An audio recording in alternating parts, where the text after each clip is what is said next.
How much rack can a rack rack a rack when a rack racker can't rack racks? I guess we're gonna find out.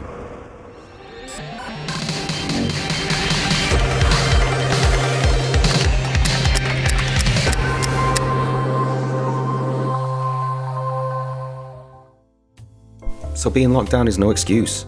Get in there with a RackMacMini chassis from Sonnet and get yourself a rack at home, and you can enjoy all that data center happiness without the cold floor and tile face experience that you're used to. Here's my rack at my home, and at the top here I've got these 3U that I'm going to be stuffing full of Mac Minis with all their glory. This is a 2020 Mac Mini M1.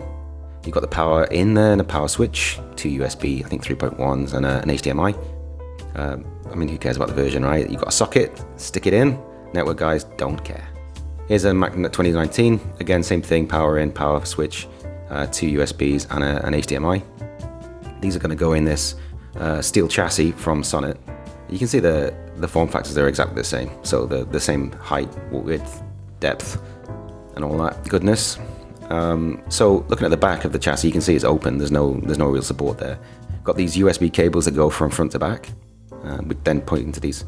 You've got the USB header at the front and then a switch. Now that switch is nothing but a Heath Robinson sort of metal steel rod that goes from the front to the back of the unit, and then it pushes on that plastic swing arm there. And the swing arm is really quite basic. The swing arm just presses the power switch on the back of the Mac Mini, just like you would if you were able to reach around to the back, but you can't once it's inside the chassis. So it's quite it's a neat little engineered doodad, but I like it. So let's drop the 2020 in. You can see it just pops in there. At the back, you can just see it now before I put the next Mac Mini in, but there's like a rubberized strip at the back. Now that's two things. One, it keeps the Mac in place, but also I think because it's rubberized, it doesn't scratch anything or add any pressure to the chassis itself, so it allows you just to sit there and flexibly move around in there, but only to a point. So it just keeps it where it needs to be so that switch can be activated. It's worthwhile checking that you've got it seated properly. As you can see, the plastic swing arm needs to be in contact with that power switch, or close to as possible. So just give your Macs a shake, make sure they're fully in place, and that the plastic switch can touch that power switch on the back of the Mac Mini. Now, adding the steel plate on the top, it does have some grooves in it, some cutout grooves, and you can fit it only in one way, so you got to be careful to get that right. But once it's in, and at the back there, the USB cable must go into that channel, inside that cut channel there at the back. So I'm just going to speed it up a little bit. First screw you should probably put in is the one underneath, so flip yourself over and then do the two side ones. The reason I say do that is because it is quite a heavy box once everything's inside and screwed in, so you want to make it as secure as quickly as you can. So do the one underneath first. So here's a top-down view of the same thing we've just seen. Got the 2019 on the right, 2020 on the left, and you can, again, just a better view maybe of the top of that, just to show you the power switch and the mechanism and how that works.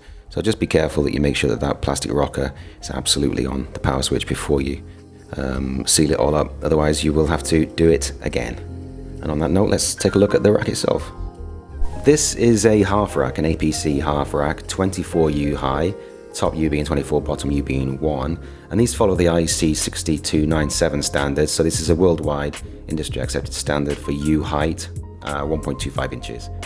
So each U is 3 of those squares you can see on the right and the left there, and in each of those squares you can put these nuts. Now these are called cage nuts, and when you buy your rack, your manufacturer will probably ship you a bag of cage nuts and cage bolts. And if you're lucky enough, you'll get some nice little plastic washers to use as well. And it's good advice to use the ones that your manufacturer sends to you or recommends to you.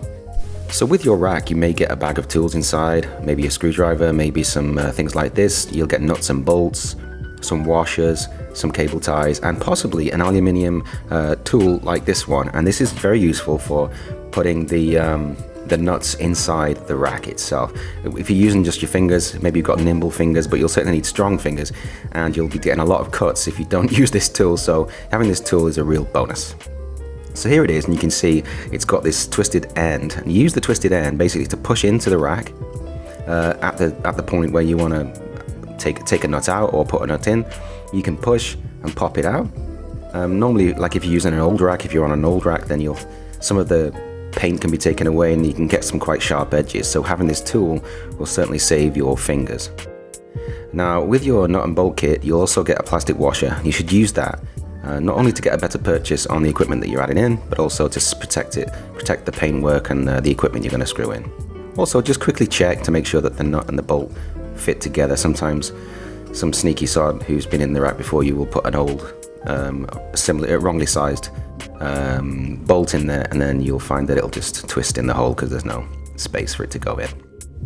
Right, so we're just going to put that little nut in there and then get the unit ready. Now you see at the top of the screen there I've got 4 bolts ready to go in, and that's important.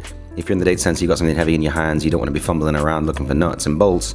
So get the nuts in, get the bolts ready, and then you can just finger tighten really fast the device in your hand. Now that might be a server weighing 10 kilos, whatever, so you need to be quick, but you've got your hands, one hand holding the unit, one hand screwing it in, and then finger tightens enough. You've got 2 sides, that's it.